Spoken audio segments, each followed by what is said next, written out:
तो what's up wrestle fans, welcome to wrestle bulletin. तो guys, इस वीडियो में हम लोग बात करेंगे आज की इंटरेस्टिंग रेसलिंग अपडेट्स के बारे में। तो बिना देरी के बढ़ते हैं अपनी पहली अपडेट की तरफ। सबसे पहली अपडेट जुड़ी है डकोटा काय से। तो गाइस, डकोटा काय को लेकर एक बैड न्यूज है, क्योंकि डकोटा काय को नी में एक बार फिर से इंजरी हो गई है, जिसकी वजह से डकोटा काय को 8 से 10 हफ्तों के लिए WWE से बाहर रहना पड़ेगा। और ये इंजरी उनको तब हुई जब सोनिया डेविल के फैक्शन ने बैक स्टेज उन पर अटैक किया था। और पता नहीं क्यों WWE ऐसे सेगमेंट्स उन रेसलर्स के साथ प्लान करती है जो जल्द ही इंजर्ड हो जाते हैं, क्योंकि डकोटा काय ऐसी सुपरस्टार है जिनका रिकॉर्ड इंजरी को लेकर वैसे ही बढ़िया नहीं है। क्योंकि उन्होंने जब से WWE के साथ काम करना स्टार्ट किया है, वो अपने करियर का मैक्सिमम टाइम इंजर्ड ही रही है, जिसके बारे में शायद WWE क्रिएटिव्स ने अभी तक एनालिसिस नहीं किया है, जिसकी वजह से उन्होंने ऐसा सेगमेंट्स फिर से डकोटा काय के साथ रख दिया। नेक्स्ट अपडेट रिलेटेड है रिया रिप्ली से, जो डर्टी डॉम से अलग होने के बाद सोशल मीडिया पर डर्टी डॉम को लगातार मॉक कर रही हैं। ऐसा इसलिए क्योंकि रिया रिप्ली ने डोमिनिक की बेइज्जती करने के लिए अपने इंस्टाग्राम की प्रोफाइल और ट्विटर के होम पर डोमिनिक की ये पिक्चर्स लगा दी, जिससे वो फैंस को ये बता रही हैं कि अब डोमिनिक उनके लिए स्ट्रीट ट्रैश के बराबर है, जिससे साफ है कि अब मामी के दिल में डोमिनिक की कोई भी वैल्यू नहीं है। और अब से कुछ वीक्स पहले का एक सेगमेंट आपको याद होगा, जहां पर रिया रिप्ली ने डोमिनिक का फेस लिक किया था। तो इस सेगमेंट के बारे में डोमिनिक की रियल वाइफ का रिएक्शन क्या था, उसको डोमिनिक ने लोगन पॉल के इम्पल्सिव पॉडकास्ट में शेयर किया, जिसमें उन्होंने बताया कि इस सेगमेंट के बाद पहला मैसेज जो उनकी वाइफ ने किया, उसमें उन्होंने बोला कि उनके गैरेज में एक टेरेंटुला आ गई है, जहां पर टेरेंटुला का मतलब एक बड़ी सी मकड़ी से होता है, जो वो रिया रिप्ली को बोल रही है। जिसके बाद से सोशल मीडिया पर रिया रिप्ली को फैंस रिया टेरेंटुला रिप्ली भी बुला रहे हैं। नेक्स्ट अपडेट रिलेटेड है बेकी लिंच से। तो गाइस, बेकी लिंच काफी टाइम से WWE से गायब हैं और अब उनका कॉन्ट्रैक्ट भी एंड हो चुका है। तो फ्री एजेंट बनने के बाद बेकी लिंच पहली बार एक गेम शो पर आई थी, जहां पर उनकी फ्री एजेंट वाली लाइफ के बारे में क्वेश्चन किया गया। तो बेकी लिंच ने आंसर दिया कि अभी वो काफी रिलैक्स हैं अपनी लाइफ में और उनकी बॉडी काफी बढ़िया फील कर रही है और उनके पास जिंदगी में बाकी ऑप्शन ट्राई करने के लिए काफी टाइम है, जो वो WWE के हेक्टिक शेड्यूल में रहकर नहीं कर पाती थी। और वो अभी अपनी फैमिली के साथ फैमिली टाइम काफी ज्यादा एंजॉय कर रही हैं। और इस इंटरव्यू में बेकी ने अपने रिटर्न को लेकर अभी कोई भी अपडेट शेयर नहीं की है, जिससे लगता है कि बेकी लिंच हाल फिलहाल रिटर्न के बारे में नहीं सोच रही हैं। तो हो सकता है कि अब बेकी लिंच का रिटर्न हम लोगों को सीधा रॉयल रंबल में ही देखने को मिले, या फिर हो सकता है कि रॉ जब नेटफ्लिक्स पर जाएगी तब वहां पर बेकी लिंच सबको शॉक कर दे अपना रिटर्न करके। अगली अपडेट जुड़ी है WWE की फॉर्मर एम्प्लॉय कैला ब्रैक्सटन से। तो गाइस, कैला ब्रैक्सटन ने एक इंटरव्यू में बताया कि जब उन्होंने WWE को छोड़ने का डिसीजन लिया था, तो WWE ने उन्हें कमेंट्री टेबल पर काम करने के लिए कॉन्ट्रैक्ट ऑफर किया था। बट कैला ब्रैक्सटन ने उस टाइम उसे रिजेक्ट कर दिया, क्योंकि कैला ब्रैक्सटन ने मन बना लिया था कि अब उन्हें ये काम नहीं करना है और वो लाइफ में अलग ऑप्शंस को ट्राई करना चाहती हैं। नहीं तो हो सकता था कि WWE की हिस्ट्री में रेने यंग के बाद कैला ब्रैक्सटन सेकंड फीमेल वॉइस बन जाती है WWE की कमेंट्री टीम को ज्वाइन करने वाली। अगली अपडेट जुड़ी है NXT नॉर्थ अमेरिकन चैंपियन ओबा फेमी से। तो गाइस, जो लोग NXT देखते हैं उन्हें पता होगा कि ओबा फेमी ने ओटिस के सामने अपनी चैंपियनशिप सक्सेसफुली डिफेंड कर ली है। और अब इसके बाद ओबा फेमी इतने कॉन्फिडेंट हो गए हैं कि उन्होंने मेन रोस्टर पर सबको चैलेंज दे दिया है कि कोई भी NXT पर आकर उनसे चैंपियनशिप के लिए लड़ सकता है, और उसका भी वो यही हाल करेंगे जो उन्होंने ओटिस का किया है। तो भाई, अब नेक्स्ट वीक ये देखना इंटरेस्टिंग होगा कि मेन रोस्टर से कौन सा सुपरस्टार ओबा फेमी के चैलेंज को एक्सेप्ट करता है, और क्या होगा अगर ब्रॉन स्ट्रोमन वो चैलेंजर निकले, क्योंकि जायंट वर्सेस जायंट की फ्यूड देखना WWE में हमेशा से इंटरेस्टिंग रहता है। बाकी आप लोग कमेंट करके जरूर बताना कि आपके हिसाब से जायंट ओबा फेमी के चैलेंज को कौन एक्सेप्ट कर सकता है। अगली अपडेट जुड़ी है WWE की डीवा कैली कैली से, जो पुराने टाइम में WWE के साथ काम करती थी और अब ये फिर से WWE में वापस आना चाहती हैं, क्योंकि उन्होंने एक इंटरव्यू में बताया कि वो ट्रिपल एच को काफी पसंद करती हैं और उनको लगता है कि ट्रिपल एच के इस न्यू एरा में काम करने में उन्हें काफी मजा आएगा और उन्हें ट्रिपल एच के अंडर न्यू अपॉर्चुनिटीज भी मिलेंगी, जिससे हो सकता है कि उनके करियर में और भी ज्यादा अकम्प्लिशमेंट जुड़ जाए। तो हो सकता है कि आने वाले टाइम में ट्रिपल एच कैली कैली की ये इच्छा पूरी कर दें और WWE में कैली कैली एक बार फिर से पार्ट टाइम रन के लिए वापस आ जाएं।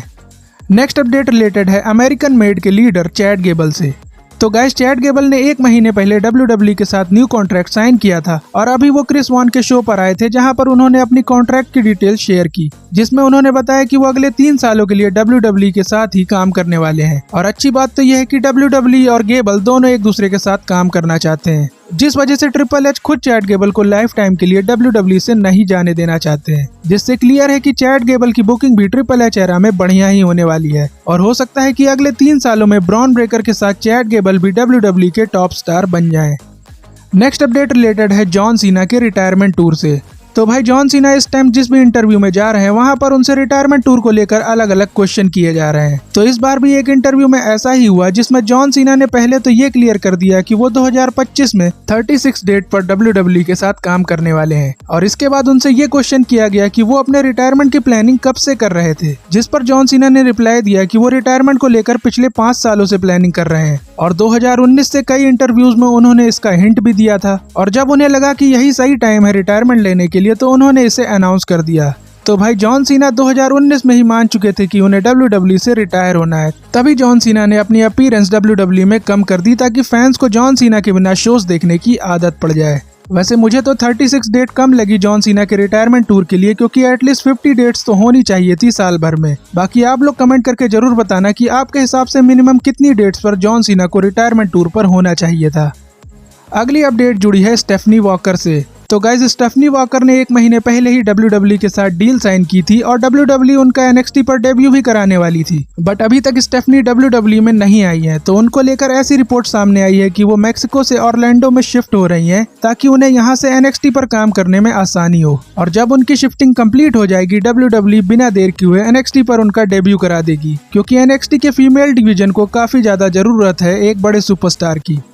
नेक्स्ट अपडेट रिलेटेड है AEW के ऑल इन पेपर व्यू से। तो गाइज AEW ने ऑल इन पेपर व्यू के लिए कसिनो गॉन्टलेट मैच अनाउंस कर दिया है, जिसकी हाइप फैंस के बीच पहले से ही काफी ज्यादा है, क्योंकि इस मैच में न सिर्फ रेसलिंग बढ़िया होती है बट ये मैच ज्यादातर सरप्राइज रिटर्न्स के लिए जाना जाता है। तो इस बार इस मैच को लेकर फाइटफुल सिलेक्ट ने ये रिपोर्ट शेयर की है कि इस बार इस मैच में कोई फ्री एजेंट अपना डेब्यू करके सबको सरप्राइज कर सकता है, और अगर फ्री एजेंट की बात हो रही है तो इस टाइम आपको बॉबी लैशली और रिकोशे का नाम ही याद आना चाहिए, जिसमें बॉबी लैशली का तो कोई प्लान नहीं है अभी रेसलिंग करने का, बट रिकोशे इस मैच में अपना डेब्यू जरूर कर सकते हैं। और इसके अलावा AEW को लेकर एक और अपडेट है, और वो ये है कि 2025 में AEW ऑस्ट्रेलिया में स्टेडियम के अंदर शोज कराने का प्लान कर रही है, जिस तरह से WWE कराती है। बट इससे पहले AEW को उस लेवल का कंटेंट भी देना पड़ेगा फैंस को, नहीं तो इनके वीकली शोज की तरह स्टेडियम भी खाली ही मिलेगा इन्हें। अब बढ़ते हैं अपनी फाइनल अपडेट की तरफ, जो सेथ रॉलिंस और CM पंक की राइवलरी से रिलेटेड है। तो भाई अगर आपने रेसलमेनिया 40 की डॉक्यूमेंट्री देखी है तो आपको पता होगा कि सेथ रॉलिंस और CM पंक का मैच होने वाला था रेसलमेनिया 40 में, और CM पंक के सर्वाइवर सीरीज में रिटर्न करने के बाद से ही WWE ने ये फ्यूड स्टार्ट भी कर दी थी, बट अनफॉर्चुनेटली उस टाइम ये मैच नहीं हो पाया। और जब मनी इन द बैंक में सेथ रॉलिंस हार गए थे CM पंक की वजह से, वहां पर भी WWE टीज कर रही थी कि समर स्लैम में हम लोगों को ट्रिपल थ्रेट मैच देखने को मिल सकता है, बट सेथ रॉलिंस की इंजरी की वजह से WWE को यहाँ भी रुकना पड़ा। और अब इस फ्यूड को लेकर अपडेट ऐसी आ रही कि WWE 2025 तक CM पंक और सेथ रॉलिंस की फ्यूड को डीले करने वाली है, क्योंकि एक तो सेथ रॉलिंस अभी इंजर्ड है और बैश इन बर्लिन में CM पंक और ड्रू मैकिंटायर का स्ट्रैप मैच हो या ना हो, इनकी स्टोरी लाइन बैड ब्लड में हेल इन अ सेल में जाकर ही खत्म होगी, या फिर हो सकता है कि WWE इसे और भी ज्यादा एक्सटेंड कर दे, जो कि फैंस के रिएक्शन के ऊपर डिपेंड करता है, क्योंकि ईयर के एंड में तो वैसे भी सर्वाइवर सीरीज है, तो ऐसे में WWE न्यू फ्यूड तो स्टार्ट नहीं करेगी। और इसके बाद ऐसा हो सकता है कि जब रॉ नेटफ्लिक्स पर जाएगी तब WWE इस फ्यूड को ऑफिशियली स्टार्ट करे, ताकि ये फ्यूड का एंड हम लोगों को रेसलमेनिया में देखने को मिले, जो कि WWE के हिसाब से परफेक्ट एंडिंग होगी सेथ रॉलिंस और CM पंक की फ्यूड के लिए। वैसे इतना लेट WWE इसलिए भी कर रही है क्योंकि ट्रिपल एच एरा में WWE long term story line में ज्यादा इन्वेस्ट कर रही है, जिसकी वजह से मुझे तो लगता है कि WWE इस प्लान के साथ ही जाने वाली है। बाकी आप लोग WWE के इस आइडिया पर अपनी राय कमेंट सेक्शन में जरूर देना। और इसी के साथ आज की रेसलिंग अपडेट्स यहीं तक थी, और WWE के तगड़े वाले फैन हो तो चैनल को सब्सक्राइब जरूर कर देना, वीडियो को लाइक शेयर करना मत भूलना। और अब आपसे मुलाकात होगी नेक्स्ट वीडियो में, तब तक के लिए जय हिंद जय भारत।